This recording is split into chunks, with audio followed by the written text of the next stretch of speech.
Hola, bienvenidos a la clase 6 de Geografía. En la clase de hoy veremos otra de las esferas que integran la biosfera del planeta Tierra. Es el turno de la hidrosfera. Para esto, Tenemos que recordar el esquema con el que empecé el video de la clase 5, parte 1, recordándote que la Tierra está formada por esferas. Hay una esfera de tierra, una esfera de agua y una esfera de atmósfera. La litosfera es la esfera de tierra, la hidrosfera es la esfera o la capa de agua y la atmósfera es la capa de gases. Y que cuando interactúan las tres forman algo llamado biosfera, la esfera de la vida. ¿Okay? La clase 5, tanto parte 1 como parte 2, estuvo dedicada a la litosfera. Por lo tanto, esta clase está dedicada a la hidrosfera. ¿Okay? Entonces vamos a ver hidrosfera. Hidrosfera, la parte de agua, la parte líquida de la Tierra. ¿Cuántos tipos de agua existen en el planeta Tierra? Bueno, ya sabemos que existe el agua dulce y el agua salada. Ese es el nombre común con los que conocemos a estos dos tipos de agua. Su nombre geográfico sería agua oceánica y agua continental. El agua oceánica sería el agua salada y el agua continental sería el agua dulce. ¿Qué tipo de agua hay más en el planeta Tierra? ¿Qué hay más? ¿Agua salada o agua dulce? Bueno, vamos a ver el siguiente esquema. De toda la superficie terrestre, el 70% es agua y el 30% restante es tierra, que serán los continentes. Entonces, si vemos toda la superficie de la Tierra, el 30% es tierra y el restante es agua. Entonces hay muchísima agua en el planeta Tierra. De toda esa agua que hay en el planeta Tierra, el 97.5 es agua oceánica, o sea, agua salada, y solamente el 2.5% es agua dulce o continental.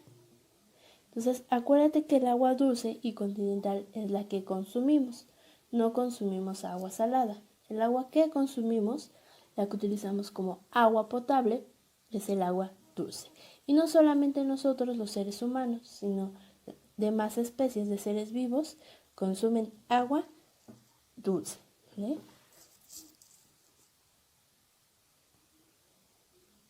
Entonces, si hay muchísima agua en el planeta Tierra, ¿por qué se habla de que el agua se va a acabar pronto? ¿O por qué siempre nos insisten en el cuidado del agua?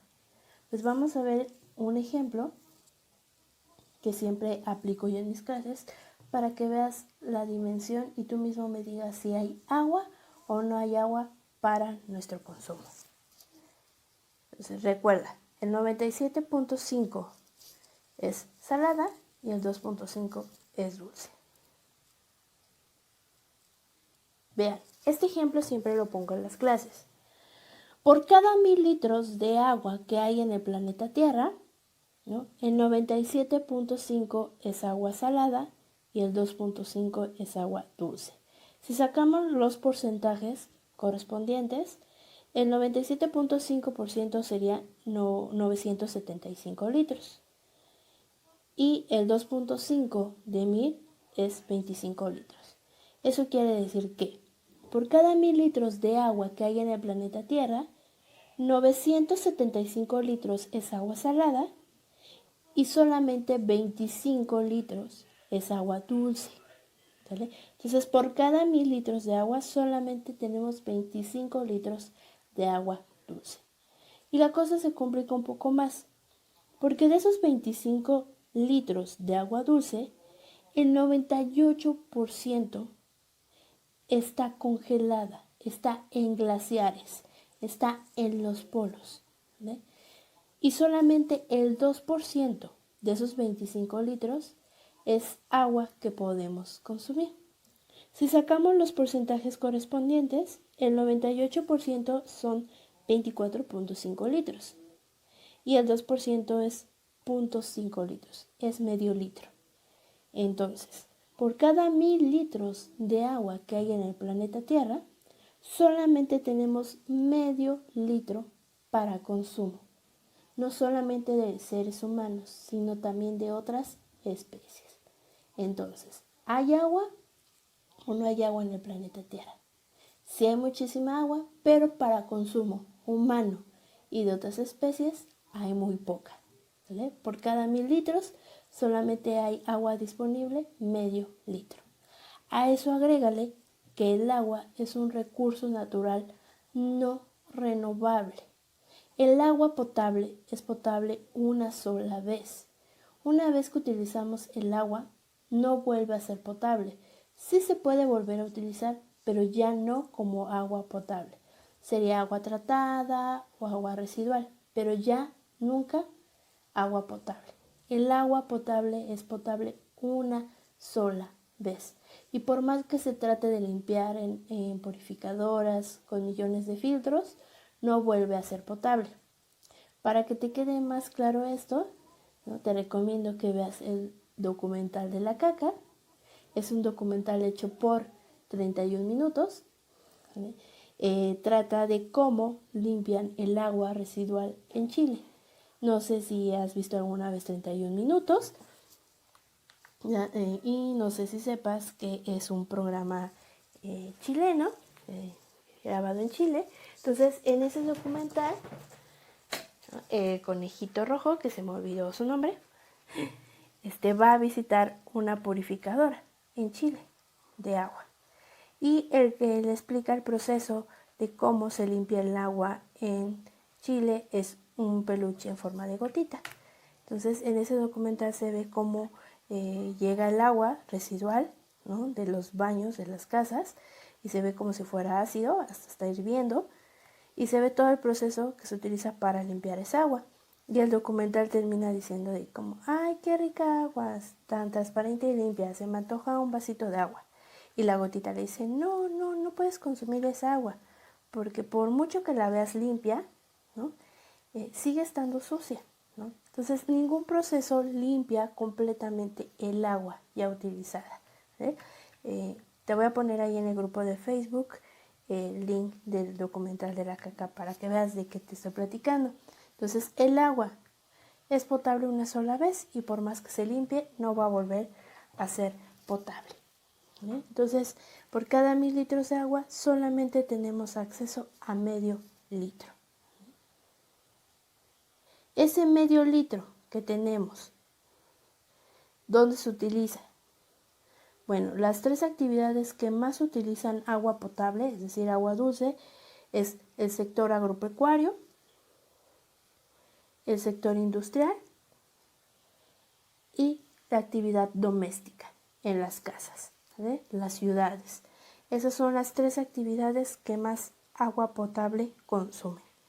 La actividad agropecuaria, o sea, agricultura y ganadería, la actividad industrial y el uso doméstico. Entonces, sí hay que cuidar el agua, ¿vale? Es potable una sola vez, la tenemos que cuidar. Hay estudios que estiman que para el 2030 el mundo entrará en una fase de crisis de agua y México está colocado en el 5º lugar de los países que van a sufrir de agua. Estamos dentro de los 10 primeros países que vamos a sufrir primero una crisis muy fuerte de agua, y esos estudios también revelan que la Ciudad de México es el primer estado de la República que entraría en esa crisis de agua, ¿no? Por eso la Ciudad de México se está perforando por todos lados en busca de agua subterránea, porque ya la que nos llega nos es insuficiente, ya no le alcanza el agua a la Ciudad de México. Por eso el gobierno ha decidido buscar y cavar pozos en busca de agua subterránea. Y eso ha llenado de perforaciones el subsuelo de la Ciudad de México. Por eso cada vez la está haciendo más susceptible a los sismos, ¿no? Por estos huecos que se están formando en búsqueda de agua subterránea. Entonces, chicos, por favor, sí hay que cuidar el agua. Si juntáramos toda el agua que podemos consumir en el planeta Tierra, se vería así. Si juntáramos toda el agua potable que podemos consumir seres humanos y otros seres vivos, esa sería la cantidad que abarcaría del planeta Tierra. Entonces, sí hay agua, pero no toda se puede consumir. ¿Sí?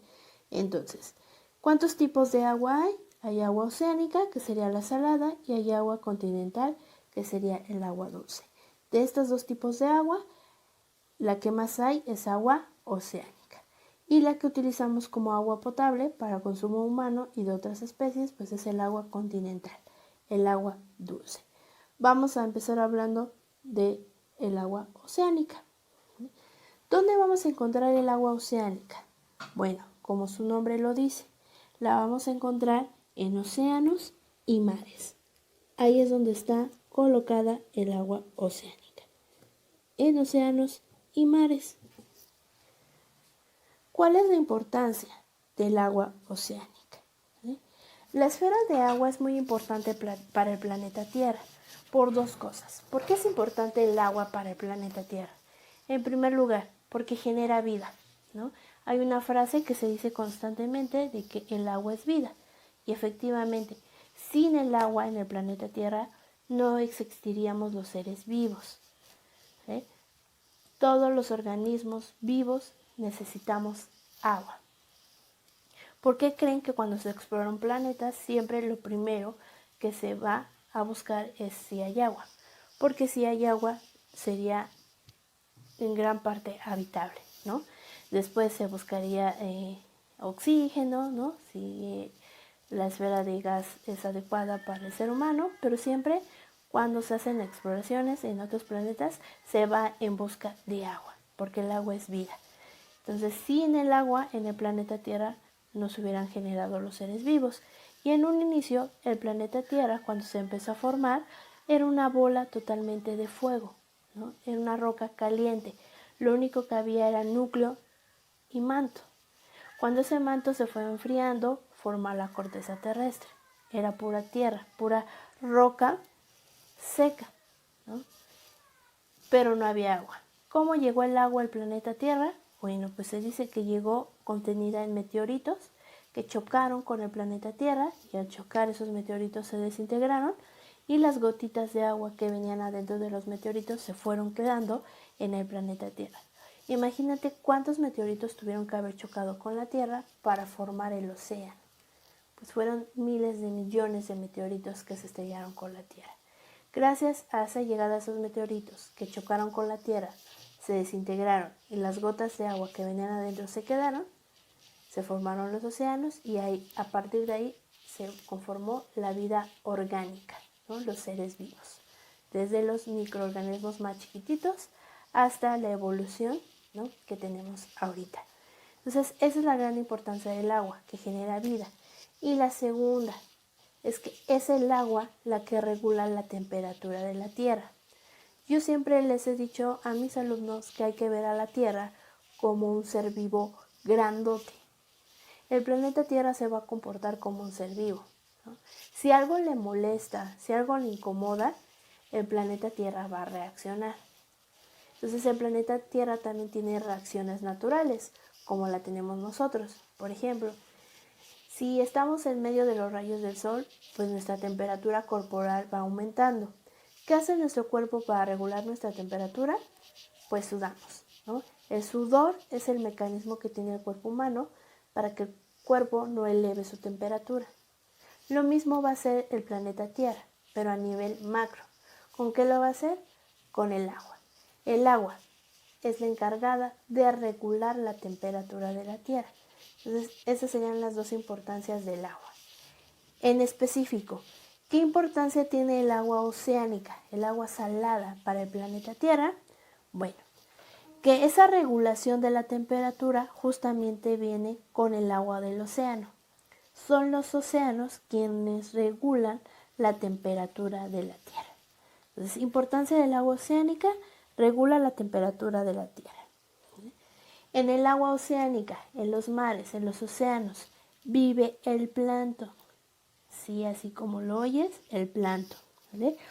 Plancton no es solo ese personaje de Bob Esponja que se quiere robar la receta secreta de la Cangre Burger, sino que sí existe en realidad, ¿no? El plancton es muy importante para la vida en los océanos. ¿Por qué? Por dos cosas. El plancton descontamina el agua, ¿sale? Consume dióxido de carbono y lo convierte en oxígeno. Entonces da oxigenación y limpia el agua. ¿Vale? Y la segunda importancia que tiene el plancton es que es base alimentaria de muchos peces. Es el inicio de muchas cadenas alimenticias en los océanos. Por lo tanto, el plancton, al ser alimento de peces, genera vida, ¿no? Y si hay peces, pues los seres humanos tenemos que pescar. Entonces, otra importancia del agua oceánica es la pesca, ¿vale? Entonces, el plancton es bueno, ¿vale? Hay que ver su parte buena, no solamente es ese personaje malo de Bob Esponja. Vean qué bonito, ¿no? También es bueno. El plancton existe de diferentes formas, ¿no? Puede tener muchísimas formas y es muy bueno para la vida marina de los océanos. Lo descontamina, genera oxígeno y es alimento de muchos peces. Y si los peces tienen alimento, pues el ser humano va a tener peces que pescar. Entonces, importancia del agua oceánica, regula la temperatura de la tierra, ahí vive el plancton, que es fundamental para la vida marina, y la pesca. En el agua oceánica vamos a encontrar dos fenómenos que te pueden preguntar en el examen. Ocurre el fenómeno de las mareas y ocurren las corrientes marinas. ¿Qué son las mareas? Entonces te recuerdo, estas cosas solamente pasan en el agua oceánica, las mareas y las corrientes marinas. ¿Qué es una marea? Es el movimiento ascendente y descendente del nivel del mar. Esto se debe a la fuerza de atracción que el Sol y la Luna ejercen sobre el planeta Tierra. Entonces, las mareas es el cambio que hay en el nivel del mar. El nivel del mar a veces sube y a veces baja. ¿A qué se debe esto? Que el nivel del mar suba y que el nivel del mar baje se debe a la fuerza de atracción que ejerce el Sol y la Luna sobre el planeta Tierra. Si alguna vez has ido de vacaciones en la playa, te habrás dado cuenta que hay ciertas horas en que ya no te dejan meterte al mar, que ya no te dejan meterte a la playa, ¿no? Depende de la época del año, pero por lo regular es a las 7, 8, 9, 10 y es impensable a las 12, 1, 2, 3 de la mañana. Es muy peligroso que te metas al mar a esas horas porque el nivel del mar sube. Y en las mañanas el nivel del mar baja. El Sol, la Luna y la Tierra, acuérdate que es energía y hay magnetismo, ¿vale? La Luna ejerce fuerza de atracción sobre la Tierra y como el agua es más ligera que la corteza terrestre, el agua del océano pesa menos que la corteza terrestre, por eso sufre más la fuerza de atracción. Y como la Luna es en las noches donde está más cerca de la Tierra, pues atrae esa agua del océano y por eso el nivel sube. Y cuando va amaneciendo, que se va poniendo el sol, el nivel va bajando porque el sol ejerce menos fuerza de atracción sobre el agua del océano y es cuando el nivel va bajando. Por eso la actividad pesquera es sobre todo en las mañanas, cuando el nivel va bajando, ¿no? Entonces alguien que se dedica a la pesca se levanta a las 7 de la mañana, ¿no? Va a pescar 7, 8, 9, 10, 11, 12 del día y terminó su turno, ¿no? Y ya a partir de las 6, 7, pues el nivel del mar empieza a subir, ¿vale? Debido a la fuerza de atracción que ejerce la luna y el sol sobre el agua del océano. ¿Vale? En este GIF podemos ver cómo baja y sube la marea, ¿vale? Cuando el nivel del mar sube, se dice que la marea es alta y se le conoce como pleamar. Y cuando el nivel del agua va bajando, se dice que la marea es baja y se le conoce como bajamar. Entonces ven el GIF como el agua va aumentando y se le conoce como pleamar. Y cuando el nivel baja, se le conoce como bajamar. Entonces en las noches vamos a tener pleamar y en las mañanas vamos a tener bajamar. Y el otro fenómeno que podemos ver que ocurre en el agua oceánica son las corrientes marinas. ¿Qué son las corrientes marinas? Es el movimiento cíclico que tiene el agua del océano. Entonces, el agua del océano se está moviendo, ¿vale? Y el movimiento que tiene el agua del océano es cíclico. Ahorita lo vamos a ver mejor en un mapa. ¿Por qué es cíclico? ¿Por qué el agua del océano se mueve? Bueno, hay 3 razones por qué el océano se mueve. Número 1, por el movimiento de rotación de la Tierra. Si recuerdas clases pasadas cuando vimos movimiento de rotación y de traslación, te comenté que las corrientes marinas es una consecuencia del movimiento de rotación. Entonces, que la Tierra esté inclinada y que gire sobre su propio eje hace que el agua del océano se mueva. La segunda causa del movimiento del océano es el cambio de temperatura y el cambio de salinidad, o sea, la presencia de sales. Y 3, por la acción de los vientos. Esta tercera causa de que el océano se mueva, pues es la más evidente para nosotros, ¿no? Esta la podemos observar. Si hay vientos, pues vamos a ver cómo se mueve el océano, ¿no?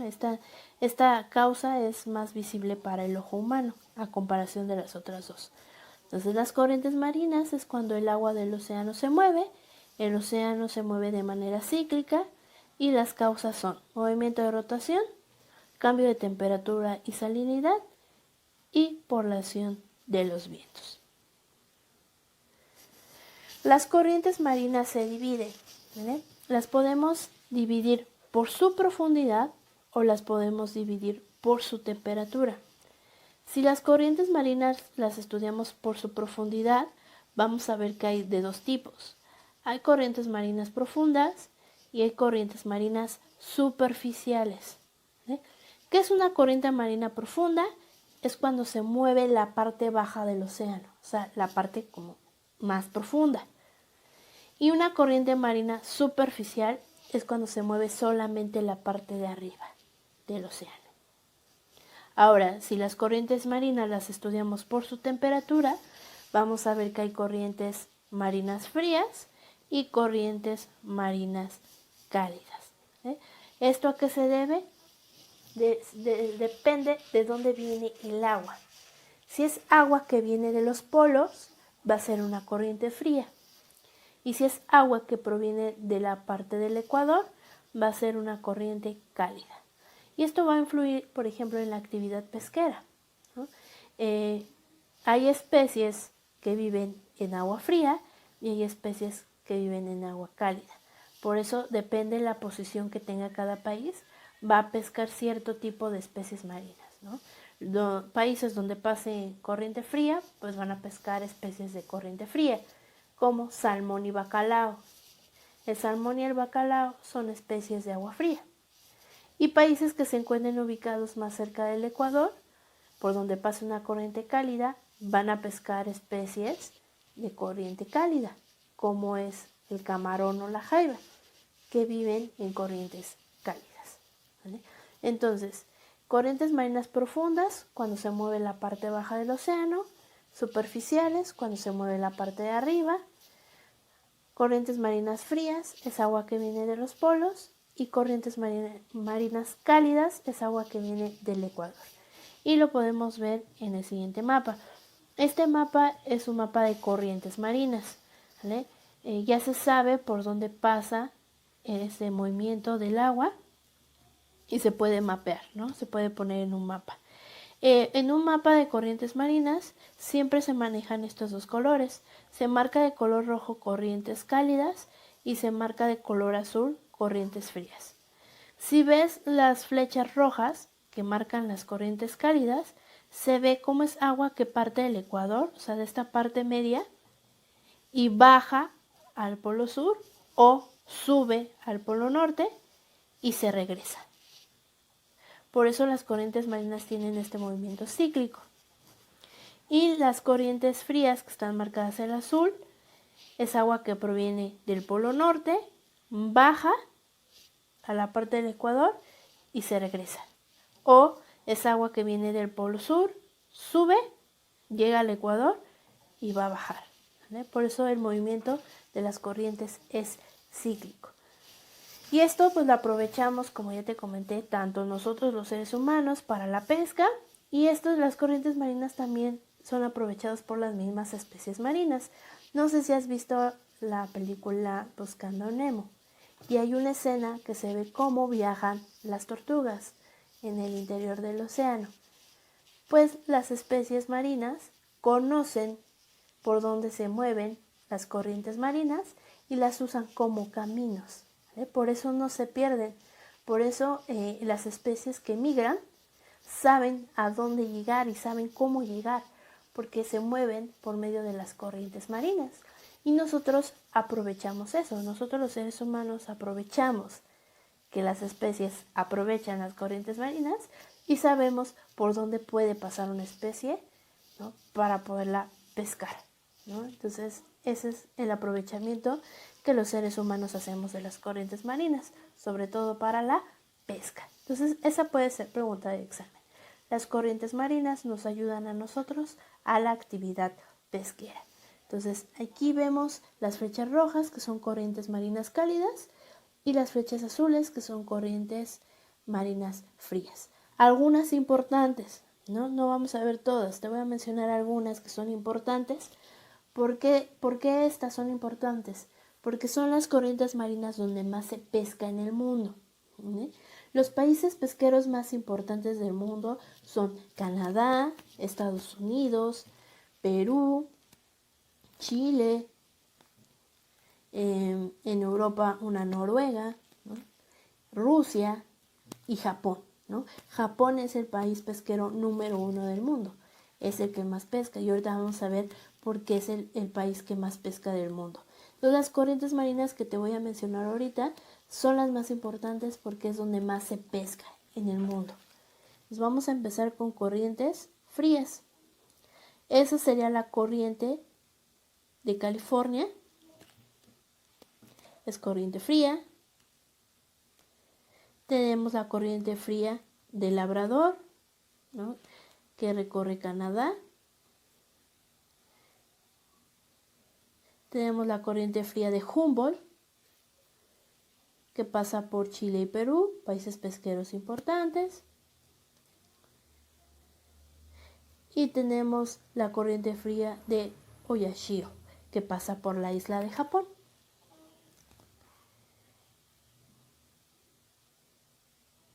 Y corrientes cálidas importantes. Tenemos la corriente cálida del Golfo. Esa es muy importante para nosotros en México. Pasa por México. Gracias a esta corriente hay pesca en estados como Veracruz, ¿no?, que pesca camarón, sobre todo por ser una corriente cálida, ¿no? En el Golfo de México se pesca camarón. Y la corriente del Golfo es corriente que lleva agua hasta Europa, ¿no? Es agua que viene del centro, del Ecuador, sube, llega hasta Europa y baja. Gracias a esta corriente, ¿no?, Europa no es tan fría, ¿sí? Si de por sí el invierno en Europa es algo fuerte, ¿sí?, si no pasara esta corriente del Golfo, el frío en Europa sería más fuerte, ¿no? Y gracias también a esta corriente tenemos huracanes en esa parte del Mar Caribe y de parte de México. Eso ya lo vamos a retomar más adelante cuando veamos huracanes. Entonces es importante que recuerdes a la corriente del Golfo. Y otra cálida importante sería la corriente cálida de Kuroshio, que también pasa por Japón. Entonces Japón está en un lugar geográfico muy importante porque choca una corriente fría con una corriente cálida y eso le ayuda le favorece muchísimo a la pesca. Entonces, estas serían las corrientes marinas más importantes con relación a la actividad pesquera.